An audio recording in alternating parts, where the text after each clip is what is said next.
Um, right, excellent. So thank you all for coming, whether in person or in Zoom. If anyone hasn't met me yet, I'm Ross. I'm a fourth year PhD student in the machine learning group. And as you can tell, today's reading group is on the subject of ethics, integrity and practice in machine learning. There are a few caveats I should probably give on that before we get too deep in. Firstly was that I set myself this ambitiously broad title and then went on to look at the literature and found that it was almost exclusively about ethics. So this is predominantly an ethics talk.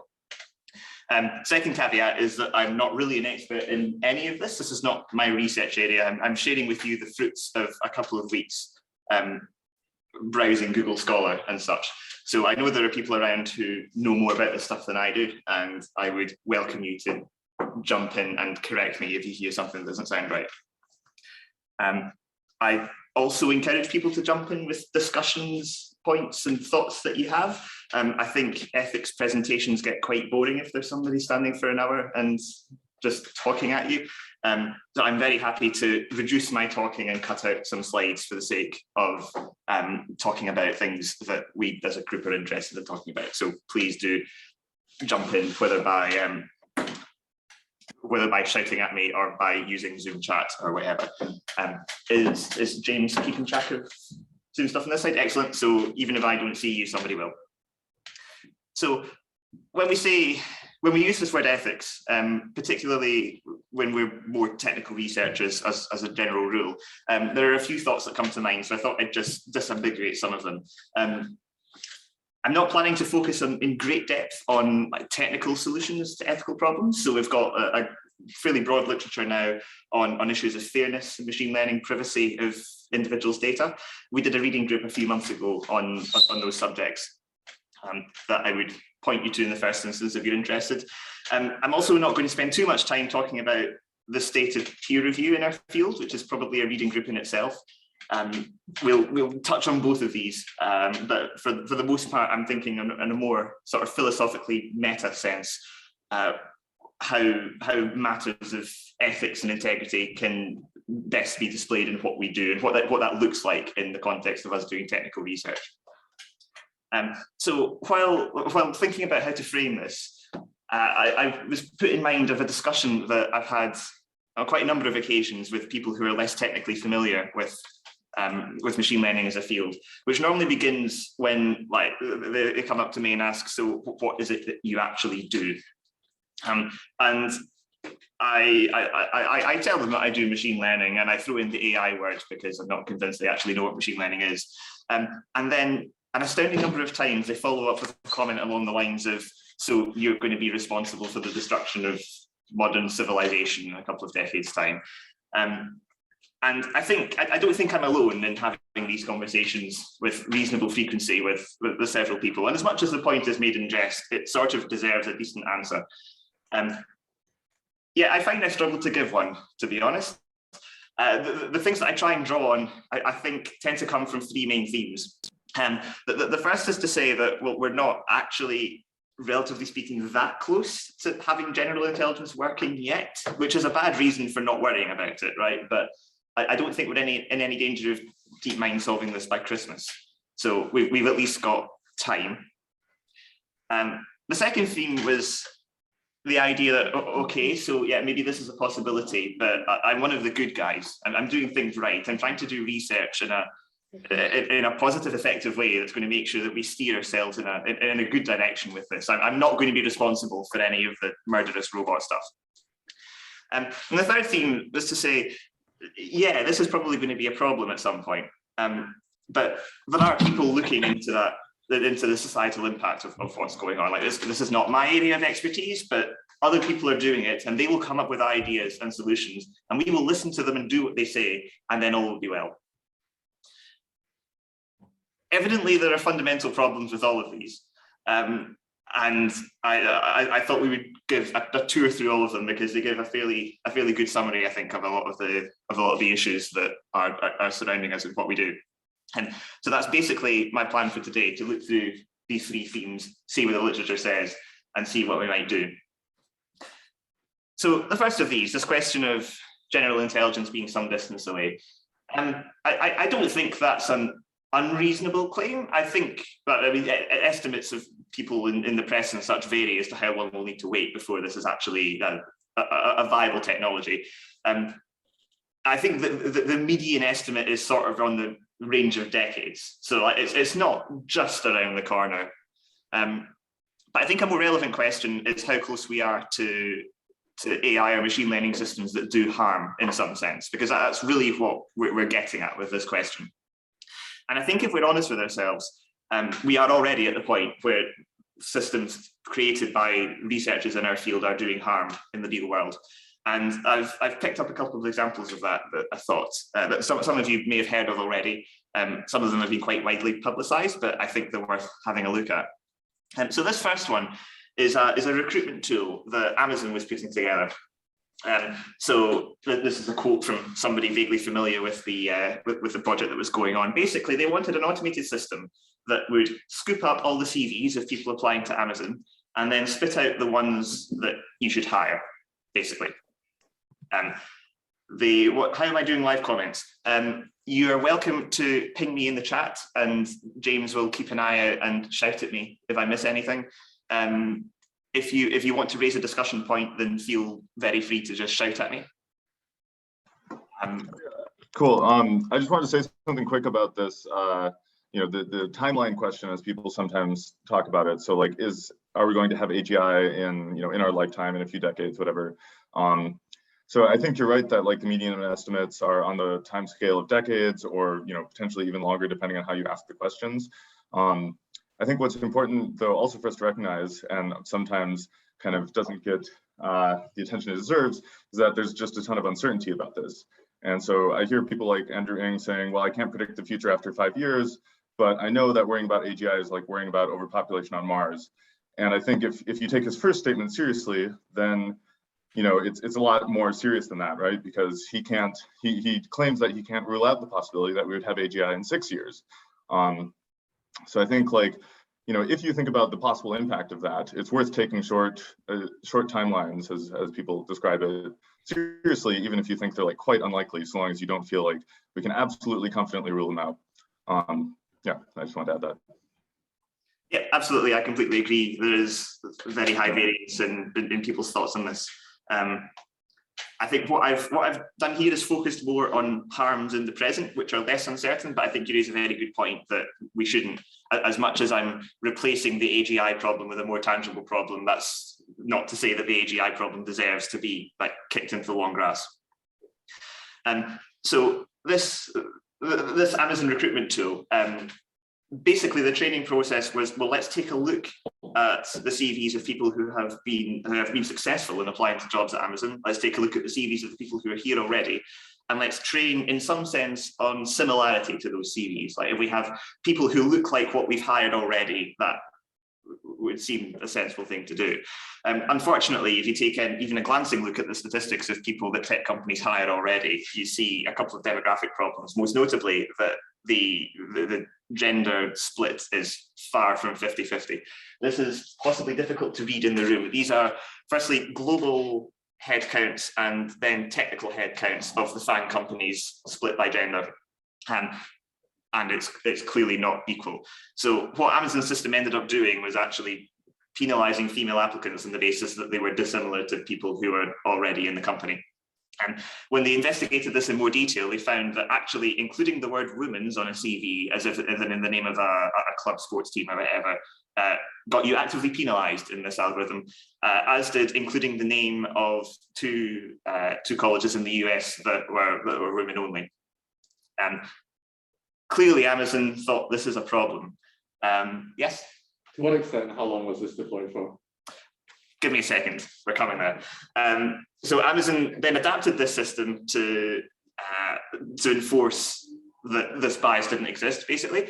But then they found that, like, they could only do that because they'd spotted that this bias was happening. Like, they had no guarantees that there weren't other biases creeping in that they hadn't spotted yet and would need to do something about. So, so as Andrew alludes to, they did end up abandoning this. However, while they insist that it was never used in any actual decision making, they did not deny that recruiters looked at the output of the tool before making their own decisions. So we can make our own opinions about exactly how much harm that caused. I think it's plausible that some people's CVs were downrated by the tool, and that was one of the bits of information fed to the people making decisions, even if it was a sort of subconscious effect. Like if I show you a CV and say this person doesn't deserve to be hired, that's going to influence your perception of the CV before you even read it, right? If we want to get more specific about harms that have occurred, there's another example from the public sector here. This is a classic example that gets cited quite a lot, but doesn't seem to be discussed a great deal from what I've seen in the technical literature. So this is a company called NorthPoint and their algorithm called Compass. And the idea is that if you are making a decision about whether to bail somebody who's been arrested on suspicion of a crime, for instance, you want to have some sense of how likely they are to re-offend in the near future. So the likelihood of them re-offending in 2 years is what's called the 2-year recidivism risk of that person.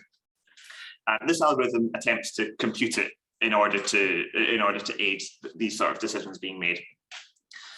So we have this this piece of journalism that looked at 7,000 arrest records over a 2-year period in this one specific county court system in the US.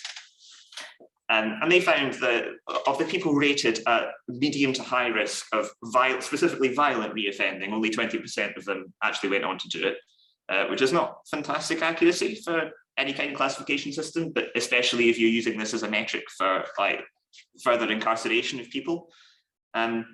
If we expanded the scope to people at risk of any kind of reoffending at all, it went up to 61%, so slightly better than chance. The more insidious thing they found was that there was a strong racial split in this data as well, that Black defendants were quite substantially more likely to be ranked medium or high risk of reoffending. They dropped these histograms into the public-facing article that show these quite starkly different distributions of risk scores allocated to people.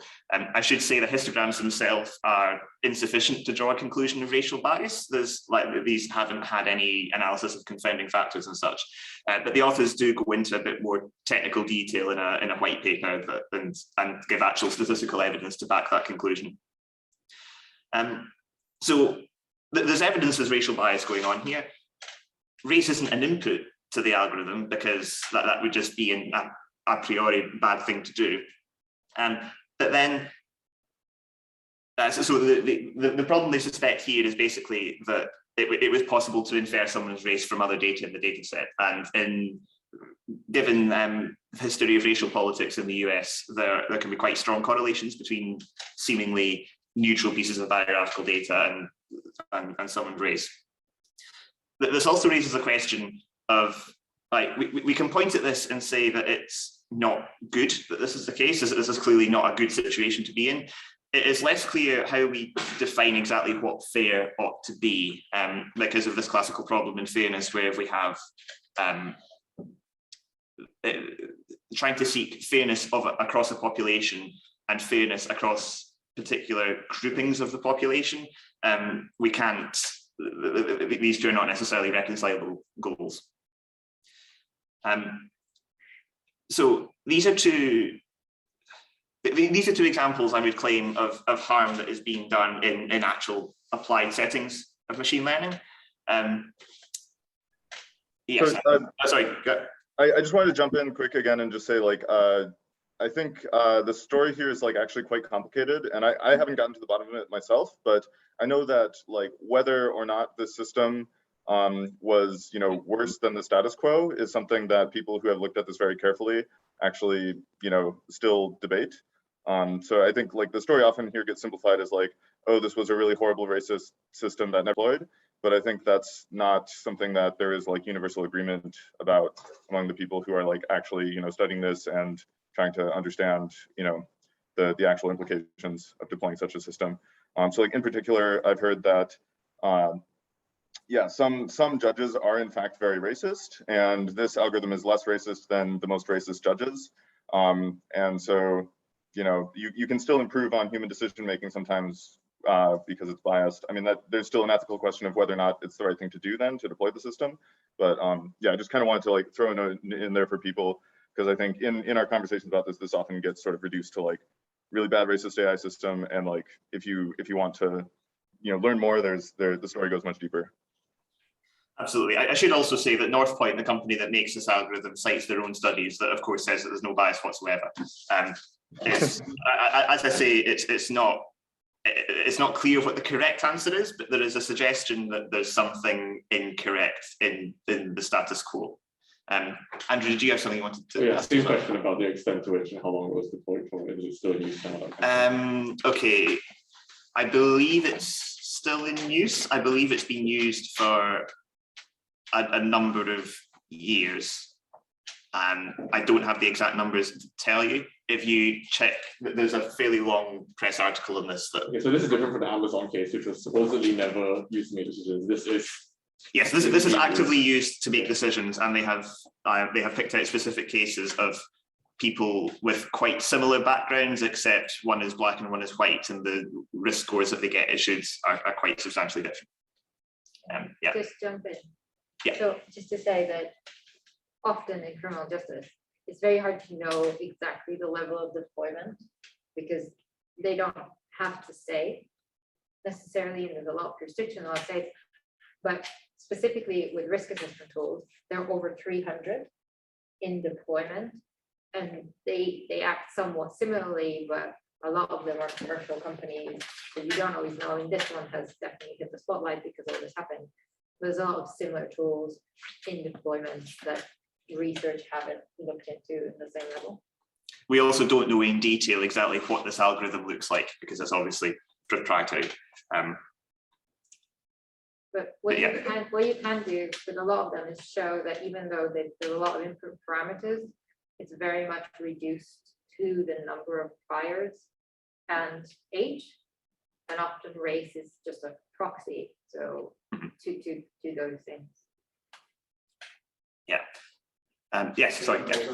Just a clarification. When you say medium high risk of blah, is that sort of the output of the model? Like the model says, person is a medium high risk of blah. So now. And what is the threshold for that? Yeah. If I remember correctly, the algorithm itself spits out a risk between 1 and 10. There is documentation for the system that interprets those scores from 1 to 10 as low, medium, or high risk by sort of equally chunking them into 3 groups. So the thresholds are sort of 3 to 4 and 7 to 8-ish, kind of, if I recall. And so just to like, what does risk mean in this case? Like, for example, what I'm thinking is, what I'm leading to is calibration, right? What you really want is a well-calibrated model, which says, this person has so-and-so chance of committing a crime again, and you want to get this probability right. Like, you want to get the calibration curve right. So I'm just wondering, like, if they addressed. It's for a certain number of years, so usually 2 years. So it's whether or not the person's going to reoffend within a certain period of time. Sure. No, but I think you're asking how, like, whether the designers of the algorithm have actually, like, done any adjustment to make sure that probabilities of like what they predict actually match probabilities. Like for example, medium high risk could mean, for me, it could mean like what is medium to high risk for me could be 1%. Like, even if there's 1% chance of you committing a crime again, that's already too bad for me. So I'll defer to people who know anything about the system itself. I believe that a bit shady on that as a proprietary detail. I wouldn't be surprised if attempts to do calibration are a bit lacking, but I don't think I've come across any information to actually answer that question.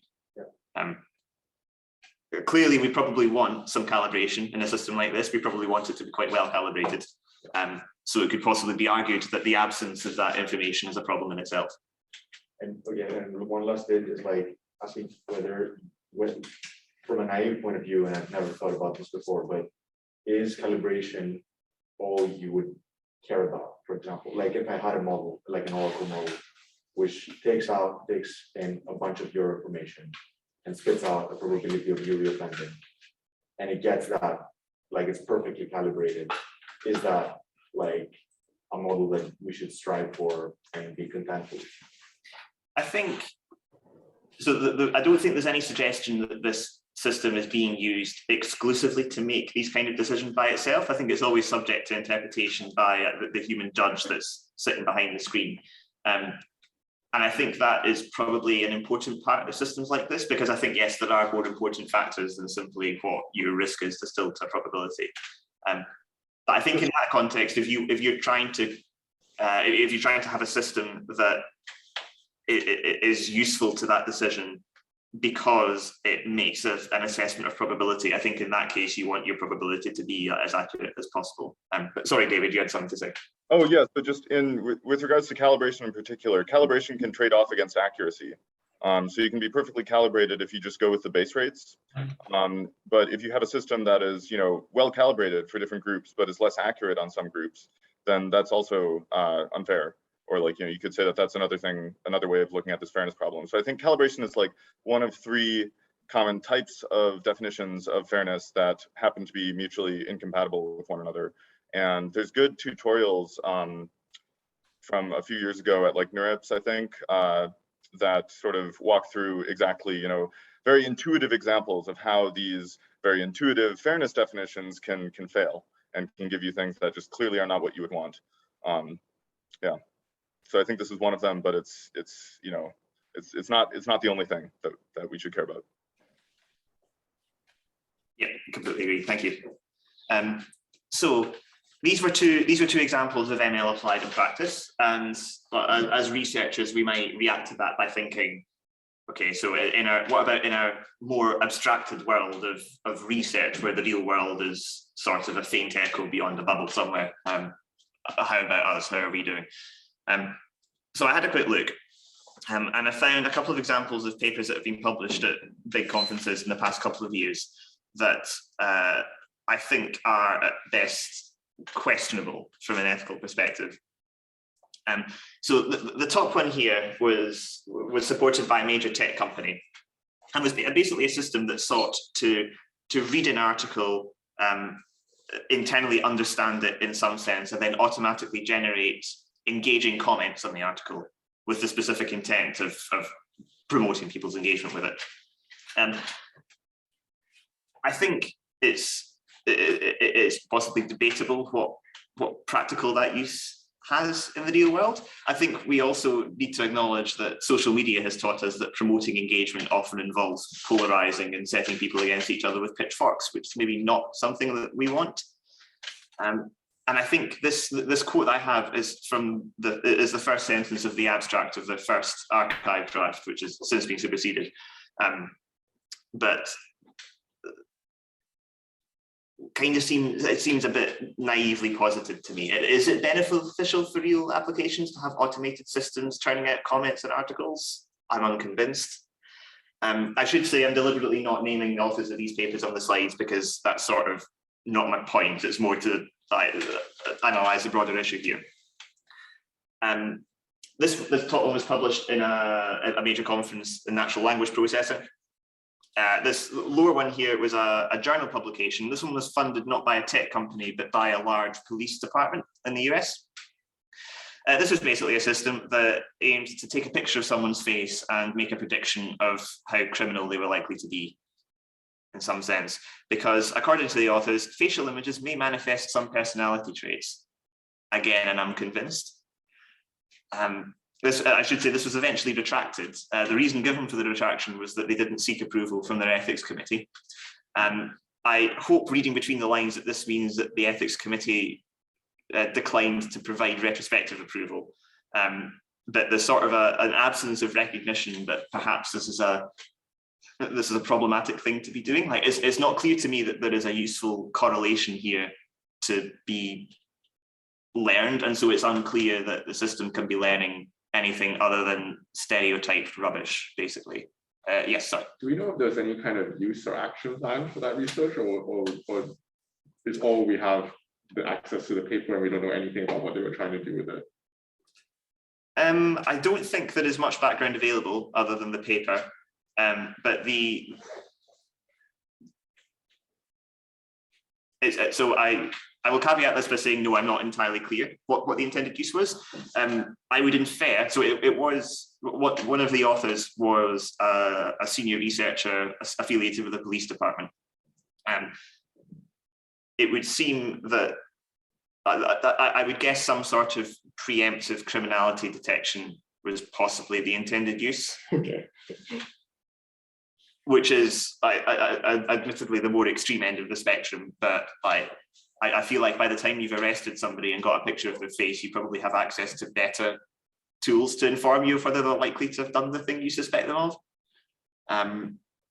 Yeah, it's all a bit hazy and sort of this next line of work culminated with a paper at NeurIPS.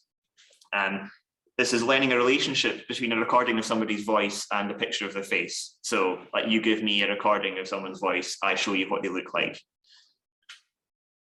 And like there is a tenuous scientific point made here that, okay, so the sound of your voice depends on the anatomy of your vocal tract and the resonant spaces in your head and all the rest of it. And some of these are probably detectable by an image. I think it's a far cry from that to then claim that there is a sufficient causal relationship here that would allow you to actually do this reliably. And so when you're then when you're then presented with data that contains correlations rather than causations, you can really do no better than ending up learning stereotypes. And at some point, your stereotypes are going to, at best, offend and at worst cause actual harm to somebody. And this bottom paper was subject to particular scorn from the LGBT community, partly because obviously, if you care about transgender rights, then you care quite a lot about this process that sort of internally is deciding whether a voice is male or female in order to like draw from different facial models to then portray their face. They also objected to this quote from the paper that describes gender as a biophysical parameter that is not really in keeping with modern theories about gender identity and such. This final example I have was, I think to me, quite surprising. So this is to do with the ImageNet dataset, which has been used quite widely over the past 7 or so years for large scale analysis and evaluation of image-based models. And it basically involves trawling certainly millions of images from the internet and then passing them to human labelers and getting them to issue nouns and verbs that describe what they can see in the images. Those words are then, the labels are then basically categorized and sorted. So there's a previous piece of work called WordNet that basically takes all the nouns and the verbs in the English language and forms a sort of hierarchical taxonomy of them all. So you have all the concepts that language represents in a big tree. And then there's sorted the images into that same tree. So one of these subtrees is about people. It contains all the categories of ImageNet that relates to specifically images of people. So ImageNet as a whole has order of 20,000 categories, and about 3,000 of those are of people. So this piece of work looked at those categories. They found that basically half of the categories were objectively offensive, bearing in mind that we're including every word in the English language, basically. There were a lot of racial and sexual slurs that were being used to describe images that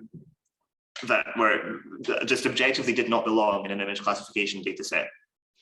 Of the other half, they found the vast majority were either potentially offensive or just described concepts that you can't infer from an image themselves. For instance, situations like taking an image of somebody who looks like they come from the Middle East originally and then trying to make inferences about the religion based on that picture alone, which clearly does not, in the vast majority of cases, follow.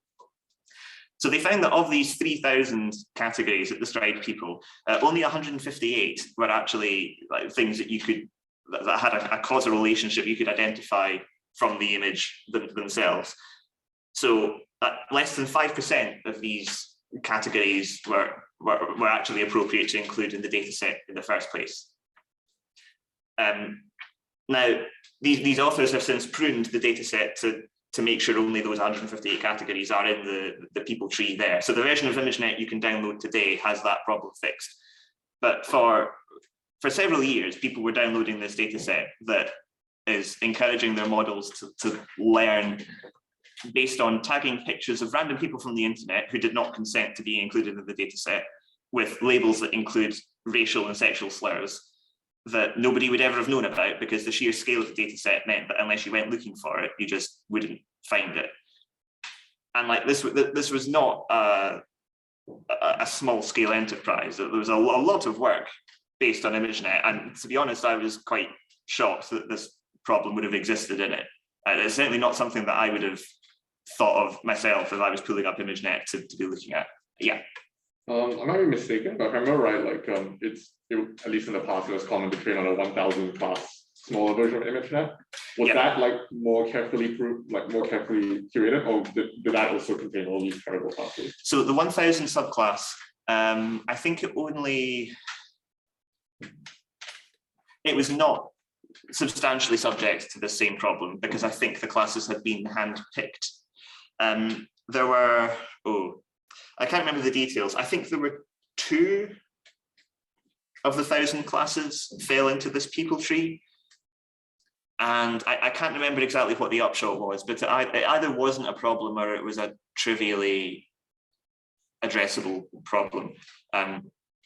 So that one, I can't even remember what the subset was called, but it's got an I and a J in the name somewhere, and it's a big acronym. But yes, that particular subset, it was not so much of an issue.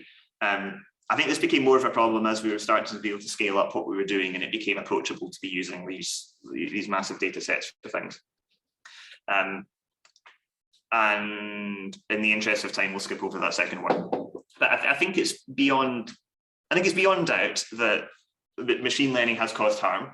Like with the state of a field at the moment is that things are happening that can cause harm. So it's not sufficient as an ethical point to claim that harm is way into the future, so we don't need to worry about it too much just yet.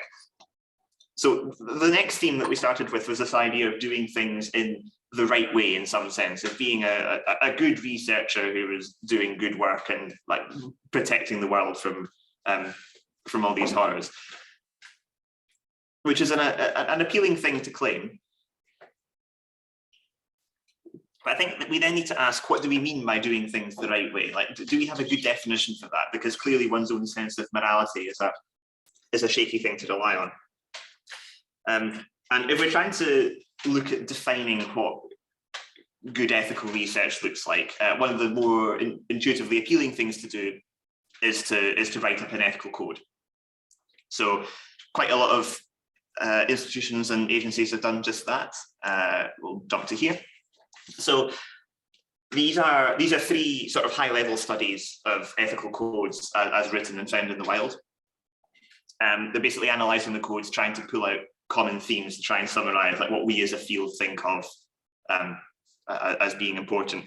And there are a couple of words that appear across these different surveys.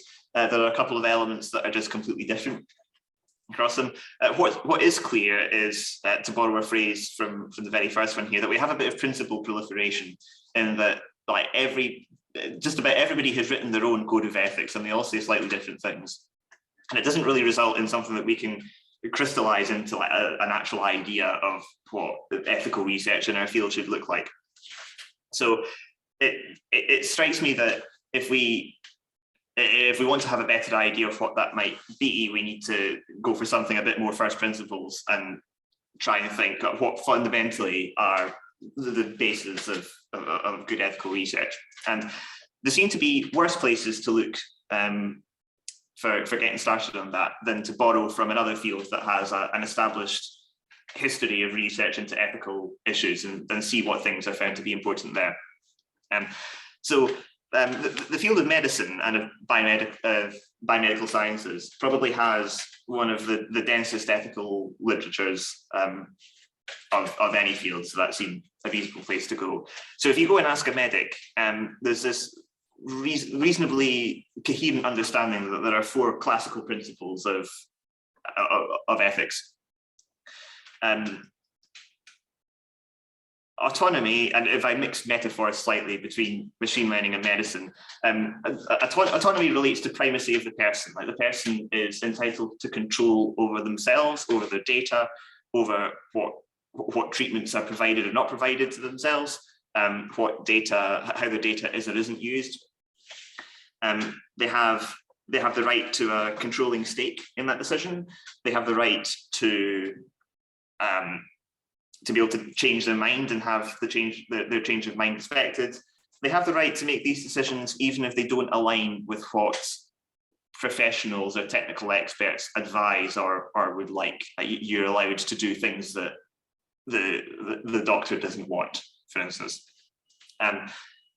Non-maleficence is this idea of not doing harm, basically, which seems a fairly sensible baseline. We should be seeking not to do harm in what we do. Beneficence, just below that on the list, is doing good, which at first seems to be just a tautological opposite of the previous one. And I think we include both of these here to emphasize there's very often a trade-off going on between these two ideas. Like we may often cause harm in the pursuit of doing good, and we need to have an understanding of whether the harm justifies the good.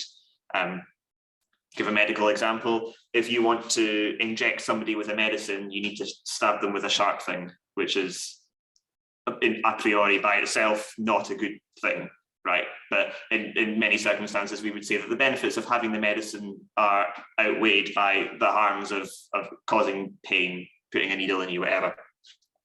And then finally, justice relates to this idea of deservement and making sure that people have what they deserve and the priority that they deserve it. I think in the medical field, this is most directly illustrated by the idea of triage and making sure that you're helping the people most in need first. So it seems a reasonably appealing idea to take these things and just map them straight onto AI. And this position paper by Mittelstadt suggests that we can, it's less easy than we might think to directly do that, mainly because there are fundamental differences between the way the fields of AI and medicine are set up. That means that we can't, there's not as helpfully pre-existing a framework for us to map those ethical ideals onto. So as examples, they suggest that medicine has this sort of long history of like societal duty of patient to doctor, and of common goal between patient and doctor to make patient better. There's a long professional history of the field of medicine, of what ethical norms look like in that field, of how these principles are applied in practice in particular challenging situations. There's an established understanding, basically, of how these fairly abstract ideas can relate to the real world. And perhaps above all, there's this sense of accountability, both in law, in that there are, you can have, as a doctor, for instance, you can have charges of assault leveled against you if you perform a treatment without somebody's consent. And also professionally, in that in most countries, doctors hold licenses to practice that can be suspended or revoked by the national body if there are serious breaches of these principles. And clearly none of that is really the case in machine learning or AI more broadly. A point we'll come back to is, well, maybe we could try and introduce some of these things in AI, and maybe that could make the landscape a bit better. Not immediately clear what that would look like, how helpful that might be, but is a thing that's been suggested, and as I say, we'll come back to. Interest of time, I won't dwell too much on this slide. The point here is basically we may have contradictions between our ethical goals themselves. This is something that came up earlier, in that if we want to have a system that's fair in some sense, most ways of ensuring fairness harm the performance metrics that we're looking at, and so we may need to suffer a less logically or evidence-based correct system in order to secure this fairness. And it's not immediately clear where the trade-off should lie. We've got similar problems if we want to have an interpretable system. Well, if we want to make it interpretable, that usually means simplifying it in some sense to make it easier to interpret. And if we simplify it, then we have a less powerful model. And ideas sort of along this line, basically. And then we have this curious question of whether an ethical code is actually any use by itself. There is evidence that a few papers have cited here that for the most part, when we have an ethical code, we think of it more as something to follow in letter than in spirit. It's a hoop to jump through to demonstrate an ethical concordance. More like a checklist than an actual internalized part of our work. And I think a good example of that is, so all the major machine learning conferences now require you to declare you and your author's adherence to a code of ethics at the point of submission. I suspect, and I'll hold my own hands up to this, a lot of us don't really pay that code of ethics very much attention until the time we're filling out the submission form and think, maybe we should check what we're agreeing to. Which then sort of defeats the purpose, really. It then becomes an exercise of looking at the precise wording of that code and analysing that against your project and working out whether you've fitted the letter so that you can put the tick in that box and say, yes, we have done good here. So it basically gives you this risk of allowing a self-congratulatory outcome of ticking the box, saying, yes, we've been ethical, without actually like internalising that as an idea or being alert to any other issues that may come up. And the suggestion is that if you want a code to be useful, it really needs to be something that is looked at and internalized from the start and sort of taken as a mindset to work with, and also something that has some degree of teeth to enforce it. Basically, like if there are no consequences for not following the code, then you're effectively incentivizing not following it. There's also the regulation point we'll come back to. But there's this piece of work that did a study of professionals in software development and students of software development. They were presented with this new document the ACM was drafting. It was a code of ethics for software development. And they basically were studying how much the existence of that code, or the fact that it existed, the fact that it was available to these people, affected the decision making in particular contexts that might come up in industrial software development. And they basically found no evidence that it did anything whatsoever to change the way that people did things, which I think is basically a consequence of this hoop jumping exercise versus internalized idea kind of issue, in that they were treating it as this extra bit of paper in their pile of documentation they could refer to, but it wasn't really a core part of the development practice. And so that came out when they actually had to put the principles into practice and make decisions based on it.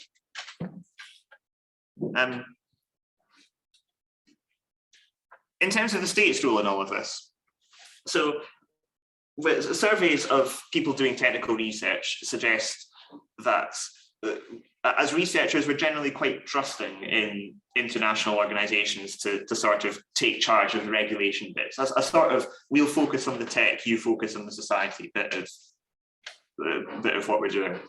And it's basically an understanding that, yeah, at some point there'll be higher level oversight and regulation, and that will just sort of work for all of us. But equally, when we're coming up with ethical guidelines that, as we sort of touched on, might not work quite, might not have the effect that they purport to have. We're effectively delaying the arrival of any regulation with more teeth that might be more effective, because these external players then look at the field and they say, okay, we're self-governing, we're coming up with our own code of ethics, we recognize that there's a problem here, we're taking steps to solve it, and oh look, the big players are coming up with these statements that have lots of words that sound quite nice in them. Let's let that sleeping dog lie, and all we will because they've taken care of it. In reality, if the code that we've written is not achieving very much, that's a net harm in itself, and arguably more harmful than not bothering to write the code in the first place. And so I think that's an important point to have in mind with all this discussion of codes of practice and the like.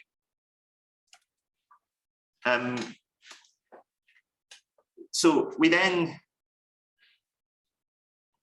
going back to our three themes, we've established that harm is being done. I think that's fairly irrefutable.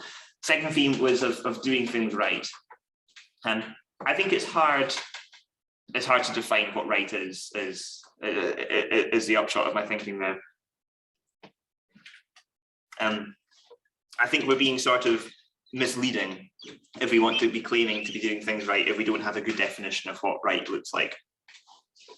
And there are certainly many attempts that have been made to define that, from like codes, practice guidelines, and similar documents. I think for the reasons that I've mentioned, it's not quite as simple as that. We need something a bit more fundamentally. We need something to shift a bit more fundamentally in the field, more than just writing up a list of ideals, plastering them on the wall, and saying carry on. So this third theme that I mentioned was this idea that other people are doing research into societal impacts, people with backgrounds in philosophy and ethics and social sciences. Is it fair to say that they have a stronger academic, a more useful academic background for asking these sorts of questions? And quite possibly there's a point there. If other people are looking into it, we probably have a look at what they're saying. And so I've got here the results of a few different studies that have done different investigations into various aspects of this to sort of see what conclusions they've come up with. This first one was a round table discussion exercise of a variety of people who hold stake in the issue of machine learning. This one was specifically looking at bias in machine learning systems. So they had programmers, people in government in more regulatory roles, users of the algorithms, and people who were possibly going to be subject to the algorithms, people whose data was being used. They had this discussion about the potential causes of bias in what they were doing, and I think many of these are probably ideas that we're familiar with. That most prominently, if we have a biased data set that we're putting into the model because it comes from this human created collection from a biased world, then the model's going to learn the bias itself. And as with the case of blinding out race data in data sets only for the model to then learn proxies for it anyway, we've got to be careful about assuming that models are or aren't blind to particular inputs. And what's more interesting, I think, is thoughts that they had for how to avoid some of these issues coming up. Handling your data better is an obvious one that's not that interesting. They did suggest that there might be value in when producing systems that are going to see quite wide public use, actually performing post hoc studies of the bias in them. So like specifically asking the question, how biased are we? And then performing experiments to assess that. At least then you can quantify the extent to which the problem exists, and hopefully by experimenting on it, get some understanding of where it comes from, why it exists. We do then, of course, need to be careful about how we're defining fairness, but that's something I don't want to dwell on too much. They think it is important to have an ethical framework, and I think this is a careful choice of the word framework rather than code. In that a framework I would think of as something a bit more than just a code, but more an internalized structure of doing research. Basically setting things up around the researcher in such a way that this code of ethics ends up being followed rather than just relying on the code by itself. And then the last 2 points, basically relying on trying to get the idea of bias to permeate through the whole development process. So rather than just developing an algorithm to do whatever we want, then looking back on it at the end and saying, oops, that's a bit biased. Considering that possibility from the start, basically, if you know that your algorithm is going to be deployed in a diverse setting, make sure you have a properly diverse data set to start with. Make sure that we're testing for the existence of this bias and testing for the effectiveness of our diversity as we go through the development process. So hopefully we're then making something correctly the first time, in effect, rather than having to go back and fix it later. this other piece of work has actually been the instigator, I think, of some change in the way we do research. This was a position paper written by Heft and others that's aptly called "It's Time to Do Something." It was basically calling out this attitude that occurs quite often in computer science, where there's a very rose-tinted sort of gaze applied to whatever technology we're developing. Like a lot of papers, not just in machine learning, but in computer science more broadly, read a bit like a funding pitch to venture capitalists. Like everything is revolutionary, it's going to be great, we're going to disrupt things.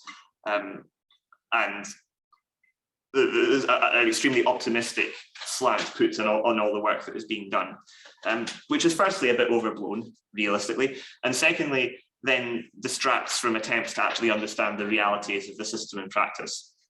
I think a good example of this is this quotation from this is from one of the actors in the sitcom Silicon Valley, whose surname I think is Nanjiani. I can't quite remember. But as part of like research for the role, basically understanding, he went to visit a couple of startups in Silicon Valley to talk to the people there and find out what was going on. And he found that this sort of forcefully optimistic view permeated the thinking in these startups so strongly that when the question about negative impacts was raised, the conversation just came to a complete standstill. Like they didn't even have a rehearsed non-answer to give to sort of deflect from negative harms. It was as if the thought had never even occurred to people. And this struck that actor quite a lot.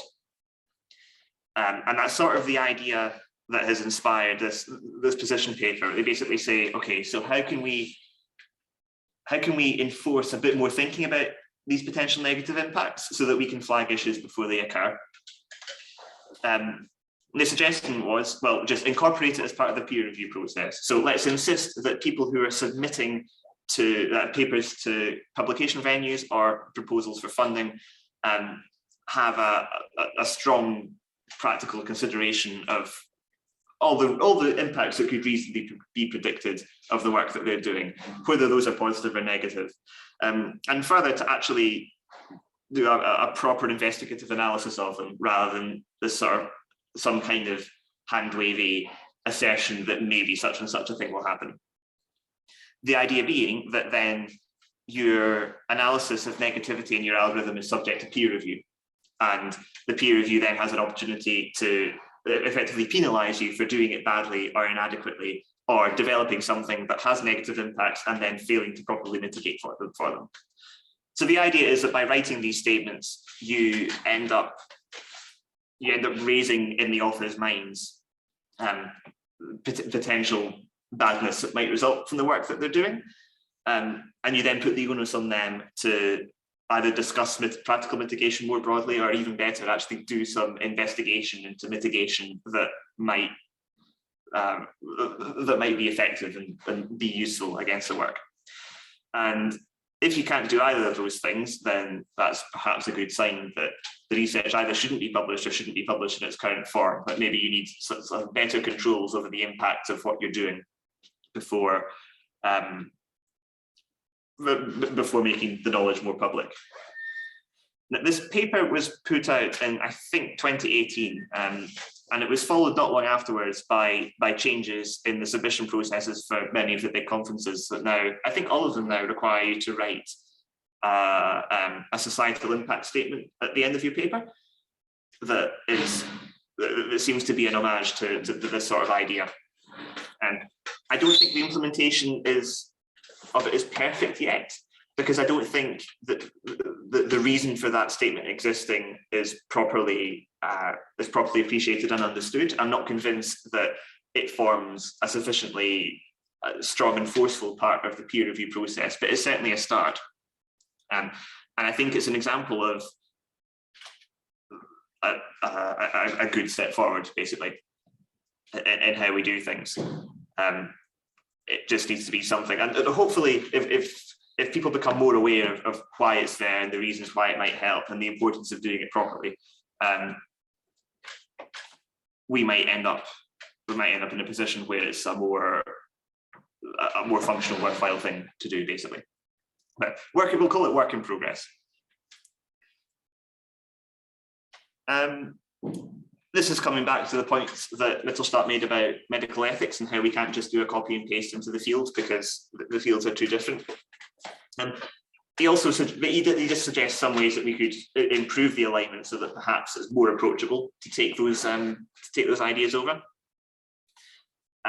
They basically revolve around a culture change, effectively. So first, you need to enable the culture change by giving some less abstract, like specific examples of how you can map these ethical principles to real world impacts and what it looks like.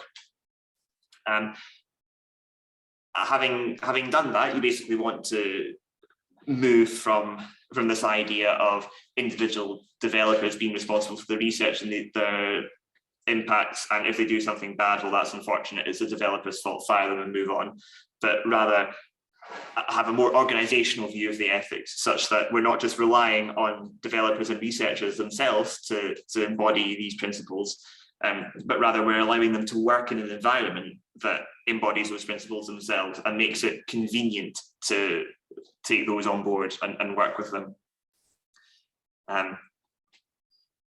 Yeah, basically pursuing ethics as something to be incorporated in the whole process, rather than as just some hoop jumping exercise at the end.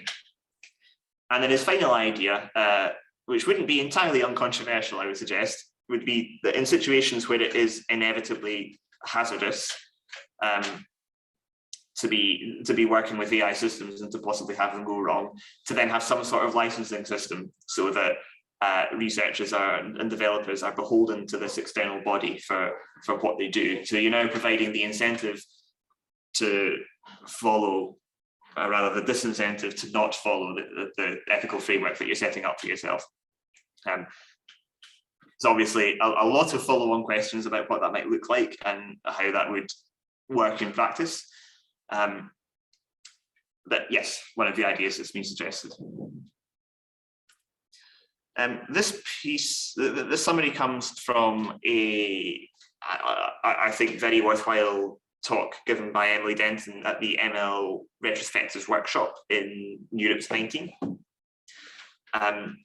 which has a bit of a focus on computer vision, but discusses ideas that are, I think, relevant for all of us. And it basically relies on this thing called standpoint theory, which basically says that members of marginalized groups necessarily have a different perspective of the world, different knowledge than unmarginalized groups, because they experience the world in different ways, and therefore have access to those viewpoints much more readily than others necessarily do.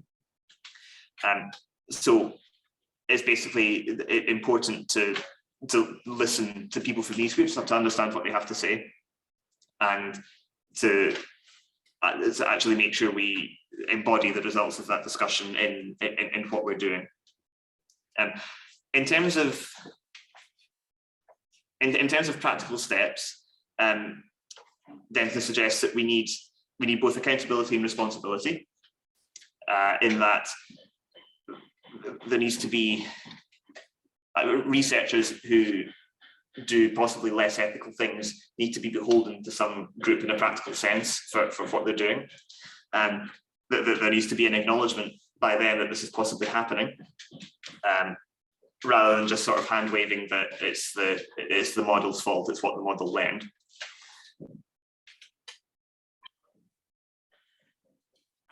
But in doing so, appreciating that in the vast majority of cases, nobody actually intends to cause harm in the research.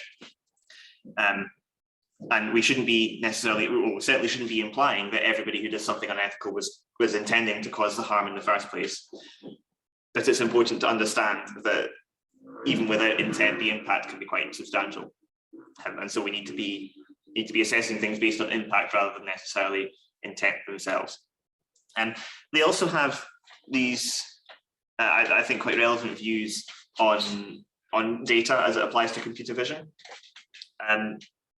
Although I think a lot of these aspects are true of any data set, basically, that it's impossible to have a completely objective, perspectiveless, neutral view of the world than any data set, right? The data has been curated by somebody or collected by somebody and necessarily represents a view from some perspective. And so it's misleading to sort of view a classification model, say, as this kind of abstract, emotionless body that just makes decisions, because they are imbuing the same perspective as the data sets that they were trained on.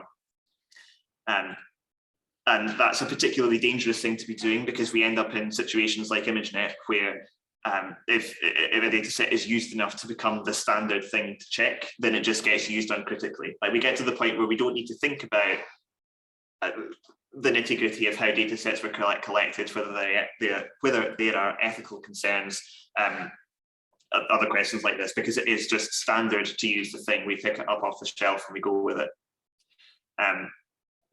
And then we end up in situations where actually some potentially harmful aspects of that data set are being propagated in the work that the field is doing.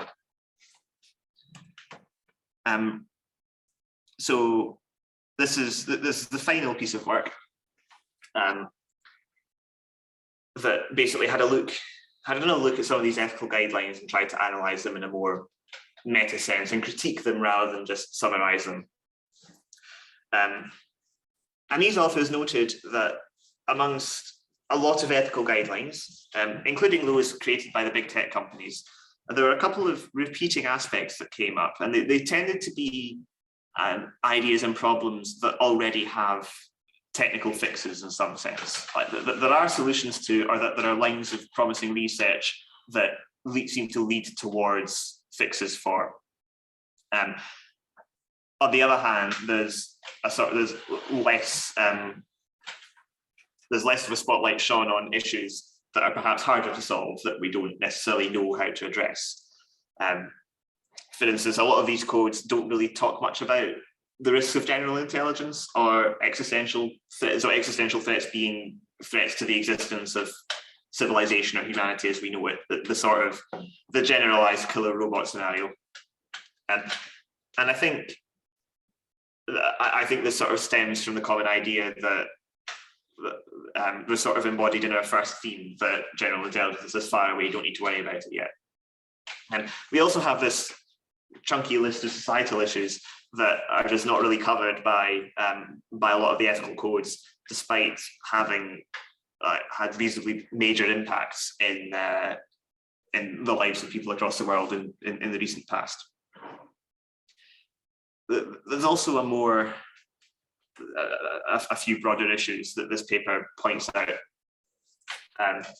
including that there's this fundamental commercial problem in that if everybody is not following the same ethical rules, then there becomes a commercial incentive for you to not do it either. Companies are particularly interested in following a path of minimal resistance and maximum innovation. And if that involves, if it so happens that not following an ethical code is easier than following it, then you've created a bit of a warped incentive structure there. We also have this increasing styling of the situation in AI as a race between people in different parts of the world, rather than an entirely cooperative effort. There's a lot of rhetoric about China versus US versus Europe. I think Canada probably deserves to be in the list somewhere. That basically inspires this sort of thinking more like the space race of a few decades ago, where possibly we're beginning to prioritize progress and achievement faster than anybody else over doing things properly or safely or ethically, perhaps. David, was there something you wanted to come in on? Yeah, I guess I just wanted to say something about this second point about real experts generally regard the idea of strong AI as rather absurd. I would consider that misinformation. I think that's just demonstrably false. I think maybe real experts have long timelines, but I think if you look at the survey data from the available surveys we have, which are not great, most people in the field believe that strong AI will be achieved at some point. So I think that, it frustrates me to see people writing this sort of thing, because I think it is misinformation. Yes, I think you're right. This is a direct quote from the ethicist. I think it's sort of what you're getting at. I think the idea that the author is trying to get at is this idea of there being a long timeline, of it being perhaps not top of our list of priorities as technical researchers at the moment. I think that's the wrong way to think about it, right? Because the idea here is the kind of intuitive perspective behind this is a long timeline means that we have a lot of time. But that's looking at like the median timeline, like you were saying earlier. Whereas really you should be looking at the 5th or the 10th percentile, because those are the cases where we are not ready for things. Oh yeah, absolutely. I'm not defending the claim so much as trying to understand what mindset might have caused it to be made. And I would completely agree with what you both said there. Yeah, I would add that, I mean, this is misinformation that is to some extent being promulgated by a minority of AI researchers. So there are people who have written articles saying the only people concerned about existential risk or about AGI are Luddites in like MIT Tech Review or something like this. And then you have to have Stuart Russell come back and say, actually, no, that's just false. And they did that in a response. And so I think, it's just important to be clear about these things because, you might say, oh, I don't think we should worry because of long timelines, but that's just a very different argument than saying, technical experts think that AGI is impossible, which is, I just worry that people are going to get the wrong impression. Yeah. Certainly, it does seem to be incontrovertible fact from this work that the issue of AGI and existential risk was not particularly strongly considered in the ethical codes that this ethicist was analysing, and so maybe that in itself is indicative of some mindset shift. Yeah, and I think it's fair, for an ethicist. I mean, they might have just gotten this impression and not questioned it. And I think the problem is more with like how we're communicating with the public. So sort of going back to this public accountability thing, I think as a field, we can say we're not, or I think it's fine for people to say, I'm not worried about this. I don't think it's fine for people to misrepresent there being a consensus that AGI is not possible or is just, ridiculous or nobody in the field worries about it. I think that's, utterly irresponsible and deceptive. Anyways, I don't want to dwell on it. I just wanted to point that out. No, it's an important point to make. Thank you. So this penultimate point on the slide here notes that on the topic of commercial advantage and companies doing what's best for companies, there have been a couple of reasonably high-profile cases recently of researchers at big companies like Google putting their foot down and saying we disagree with the direction this is heading and we want something to change here. The one I have in mind with Google, I think, relates to a project involving them working with the US military in some sense to work on something. Project Maven. I think it was Project Maven, yeah. And that did provide the appearance of Google then backing down and listening to employees and doing something. I think this author is pointing out that yes, they might have done the good person thing and listened to the people and like done what they were looking for and making the world a better place.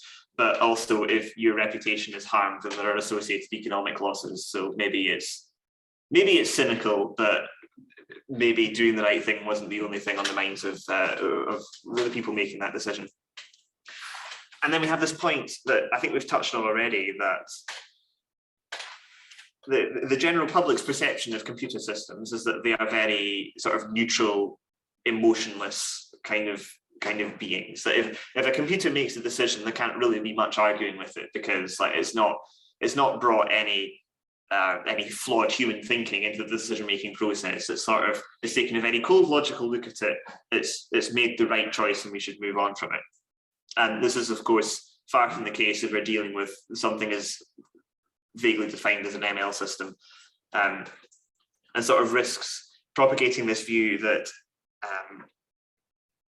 these systems are never to be challenged, that they're faultless, basically, which is clearly not what our experience of them is in practice.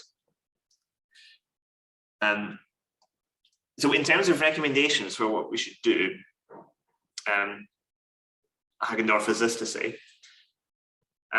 Firstly, that there needs to be there needs to be some kind of bridge between the chasm of the abstract principles that we talk about in ethical conversations and the ethicists talk about, and the more practical reality of what we do as researchers and what those principles actually look like when they're transformed into practice.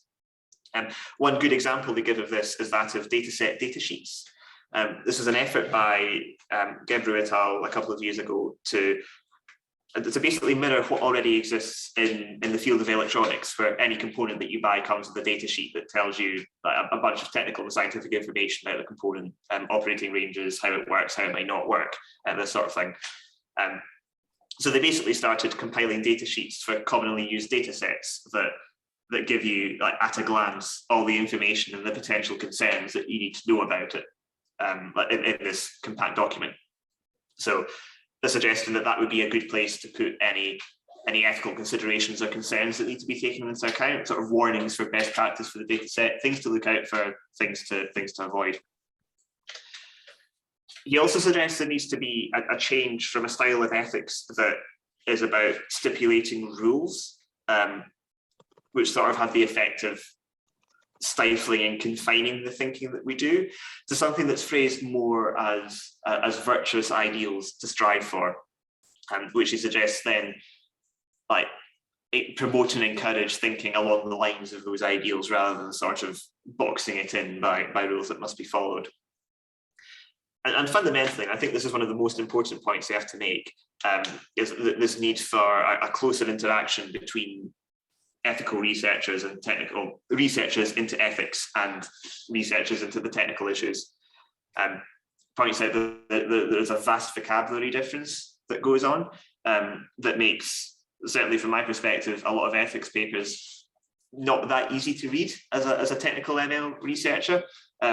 I don't think the word deontological comes up in many ML papers, for a start.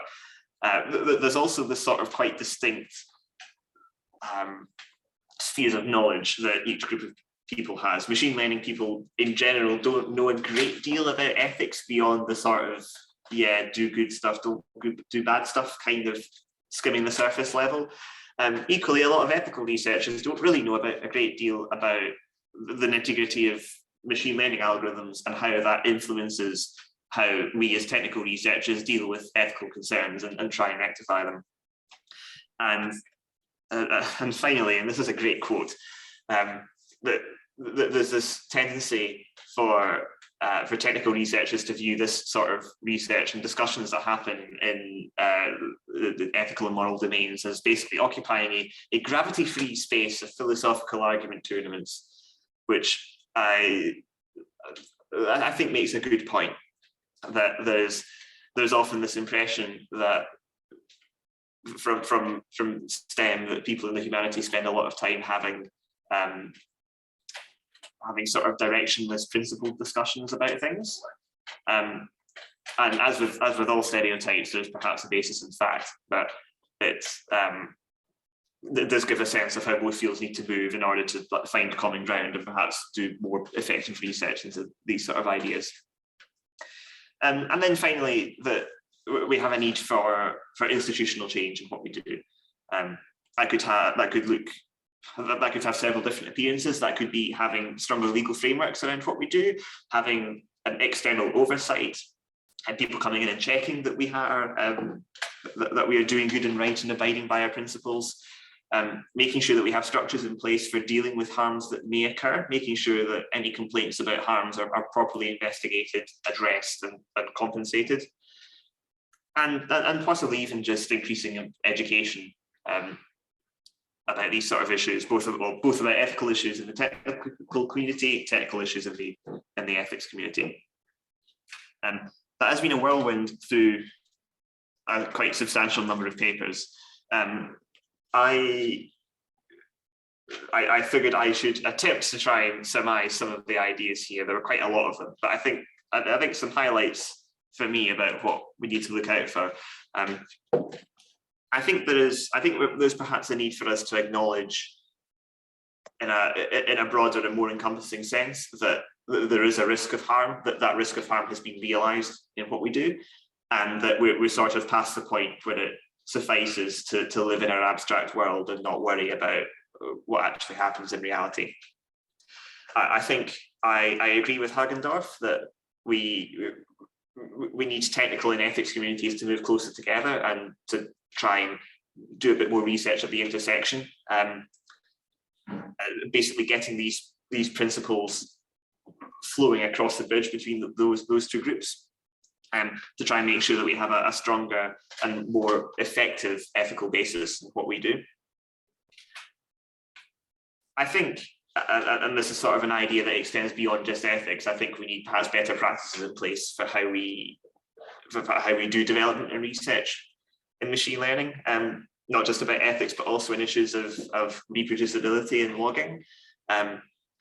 Sort of questions that come up quite regularly in practical research, but don't really have standardized solutions. I think we'd massively benefit from